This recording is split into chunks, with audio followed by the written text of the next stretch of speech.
Olá, meus queridos alunos do oitavo ano, bem-vindos à nossa primeira aula de História do segundo bimestre, né? Dessa vez com um novo conteúdo e um conteúdo, gente, importantíssimo na história. Foi um dos acontecimentos mais importantes da história da humanidade, certo? Ao longo das aulas a gente vai entender o porquê, tá bom? Então eu coloco aqui a página que se inicia o capítulo, certo? Vai ser sempre comum colocar as páginas nos slides. Por quê? Porque é interessante que vocês tenham o livro de história em mãos na hora que estiverem vendo esse vídeo, para vocês acompanharem, certo? Para ter uma compreensão melhor do conteúdo, beleza? Então, sem mais delongas, vamos falar do contexto, né, da Revolução Francesa, ou revoluções, né, já que foi uma fase aí que durou mais ou menos uns 10 anos, né. A Revolução, ela tem início em 1789 e vai mais ou menos até 1799, ou seja, 10 anos aí de grandes acontecimentos que fizeram a maior revolução da história, né? A revolução mais importante da nossa história. Então, vamos lá. O que levou de início o povo francês a se rebelar assim, né? A querer dar início à revolução, a querer mudança, a querer lutar por melhores condições, né? O que era que acontecia na França nesse período para essa sociedade desejar pôr um fim a tudo que estava acontecendo e querer revolução, certo? Querer revolução, querer lutar, querer tocar fogo mesmo, certo? Querer conquistar novos direitos. Então vamos lá. Vamos entender aqui. Nesse período, gente, a França era um país muito rural, certo?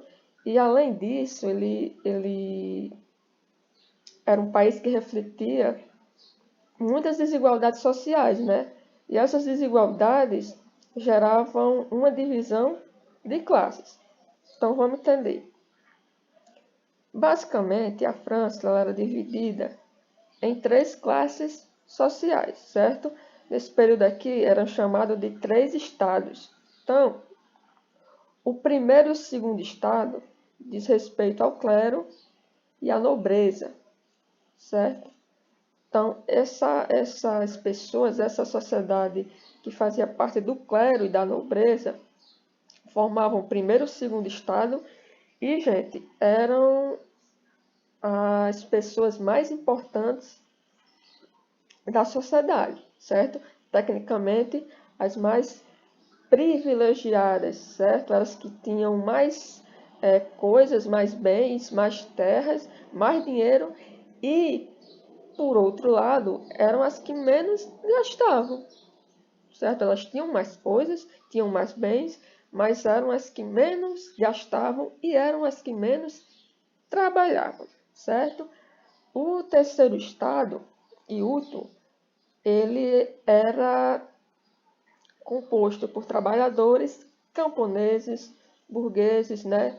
Pequenos artesãos. Então, gente, era aquela massa mesmo da sociedade, era que colocava a mão na massa, era que movimentava a economia e também era aquela menos privilegiada, entendem? Ou seja, a gente tinha o clero e a nobreza, que compunha mais ou menos aí 2% da sociedade francesa nesse período, certo? E a gente tinha a sociedade, o terceiro estado, que eram os trabalhadores, os camponeses, os burgueses, que compunham, gente, 98% da sociedade francesa. Ou seja, essa massa de trabalhadores, de camponeses, de burgueses, eram a maioria. E por serem a maioria, como sempre, né, na história, eram os que mais sofriam, eram os que menos tinham coisas, eram os que menos tinham bens, certo, gente? Se vocês lembram, quando a gente estudou Iluminismo, a gente já viu esse contexto anteriormente, que tinha aquela divisão de classes, ou seja, a igreja nobres não pagavam impostos. Quem pagava impostos era a massa da sociedade, né? Os trabalhadores, os camponeses, né? A burguesia. E aqui na França não era diferente. Então, gente, essas pessoas,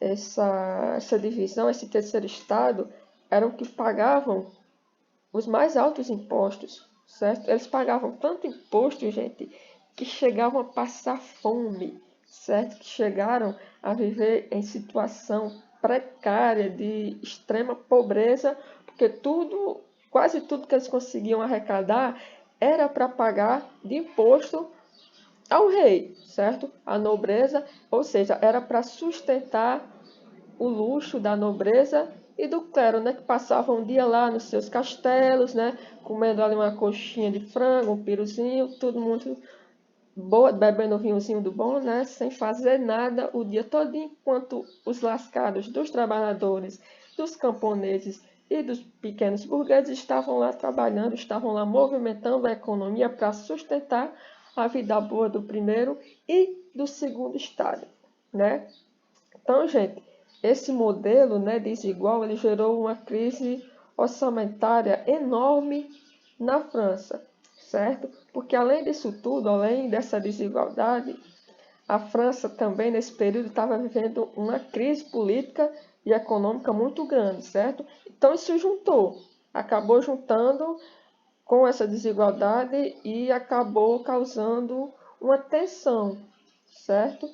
Entre a maioria dos franceses que exigiam mudanças. Eles queriam mudar isso, eles queriam mudar essa situação. Porque é que eles trabalhavam tanto o dia todinho e tudo que eles recebiam era para sustentar a vida boa de gente que passava o dia sem fazer nada, só na vida boa, certo? Então isso aí estava errado, isso aí tinha que começar a mudar. Eles não tinham culpa se a França estava passando por um momento difícil de crise econômica, certo? Então, o rei ele queria descontar essa crise econômica nesses pobres trabalhadores, ou seja, o rei queria aumentar ainda mais os impostos que esses pobres já pagavam. Se já estavam passando fome pagando o que eles pagavam de imposto, aí o rei ainda queria aumentar mais para cobrir uma crise que eles sequer tinham culpa, entende, gente? Então, essa sociedade ela vai começar a preparar uma mudança, certo? E isso vai ser possível graças à união, tecnicamente, desse terceiro estado, né, que compunha a maioria da sociedade. Claro que o clero e a nobreza não ia querer essa revolução, certo? Se eles estavam na vida boa, quem ia querer de fato era o terceiro estado, certo, gente? Então, para a gente entender, o termo revolução, nesse sentido, ele significa uma mudança, né? Uma ruptura, uma mudança radical. Porque antes da Revolução Francesa, o termo, gente, revolução, significava